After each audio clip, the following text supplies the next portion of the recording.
My name is Garth Davis. I practice surgical and medical weight loss at Houston Methodist. I've been in practice over 20 years. I've done thousands of weight loss surgeries, and I also do weight management for people that have failed weight loss surgery or who aren't getting weight loss surgery. I'm a Texas boy. I went to Baylor College of Medicine here in Houston, but then I decided to get out for a while, so I went to University of Michigan for my residency. Then I came back to Houston, Texas, where I started to practice with my father, called the Davis Clinic. My hospital affiliation is with Houston Methodist Hospital. I work at Houston Methodist West and Houston Methodist Downtown. I grew up with a father who was a surgeon, and I really respected my father.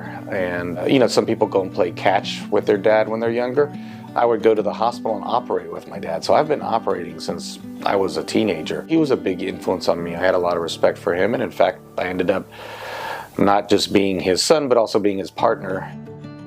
Why did I get into bariatric surgery? The more I talked with the patients and the more I saw the unbelievable success, the more it really went way beyond just the surgery and more into, wow, this is an amazing opportunity to change someone's life. Bariatric surgery is not just about weight loss. We call it metabolic surgery. So the reason we call it metabolic surgery is it does change your metabolism. And so we see amazing cures in diabetes, in hypertension, sleep apnea gets better, reflux and heartburn can get a lot better.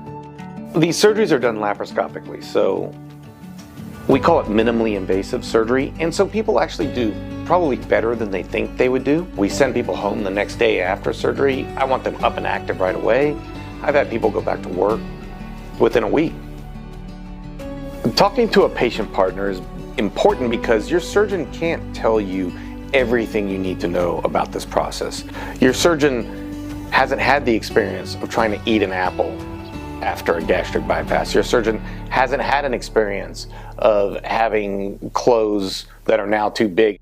A lot of psychological things that happen when your whole body starts to change, and there is a mental process, and your surgeon hasn't experienced that. But you know what? Your patient partner has, and they can both support you through that process, but also give you tips on how to get through that. So the important thing is to not run away. We're here for you.